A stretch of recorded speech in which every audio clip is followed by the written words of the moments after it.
गणपती बाप्पा मोरया। तर आज आहे गणपती बाप्पाचं विसर्जन, त्यासाठी आम्ही एवढं लालभडक होऊन गणपती बाप्पाच्या विसर्जनाला चाललो होतो। जाताना इथं रोडवरती ट्रेनची काही मुलं सुद्धा आम्हाला दिसली। तर आता आम्ही पोहोचलेलो आहे मंदिराजवळ। मंदिराजवळ गेल्यानंतर इथे सगळ्यांनी मिळून आम्ही छान आरती केली। त्यानंतर मग बाप्पाच्या विसर्जनाची तयारी सुरू झाली।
नवरी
मंदिरातील गणपती बाप्पाची मिरवणूक पूर्ण कॅम्पमध्ये चालू होती। त्यानंतर गणपती बाप्पा माझ्या क्वार्टरजवळ आला। त्यानंतर मग मी पटकन घरात आले आणि मग इथं माझ्या गणपती बाप्पाच्या विसर्जनची तयारी चालू झाली।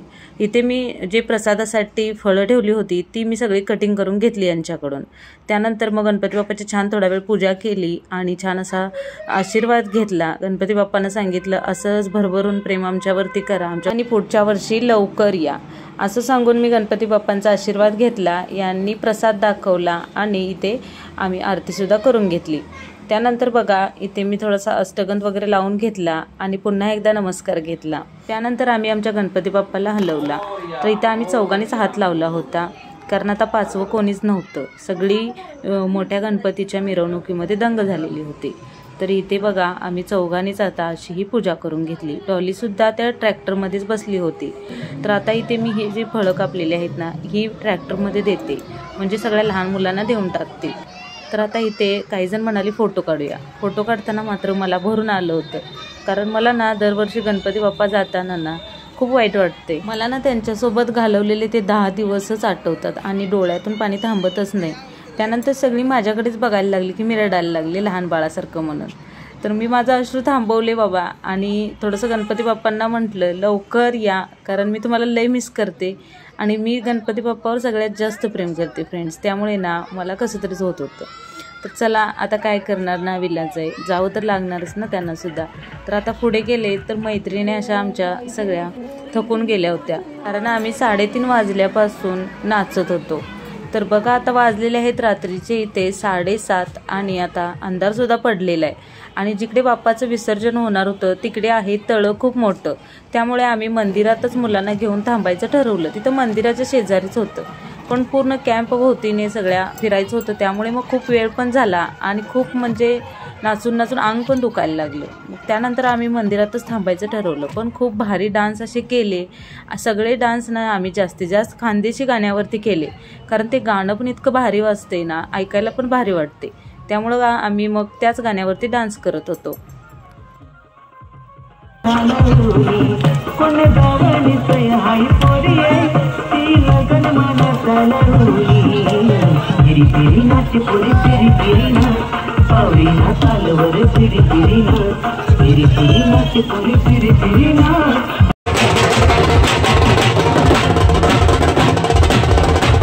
अशा प्रकारे गणपती बाप्पाची मिरवणूक आम्ही अगदी थाटामाटात साजरी केली।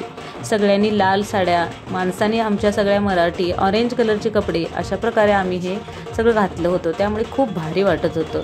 तर फ्रेंड्स आता आम्ही चाललो मंदिरामध्ये कारण मंदिरामध्येच आज आम्हाला प्रसाद होता म्हणजेच खिचडी होती कारण घरी जाऊन कधी बनवायचं म्हणून। तर अशा प्रकारे आजचा ब्लॉग इथंच थांबवते फ्रेंड्स।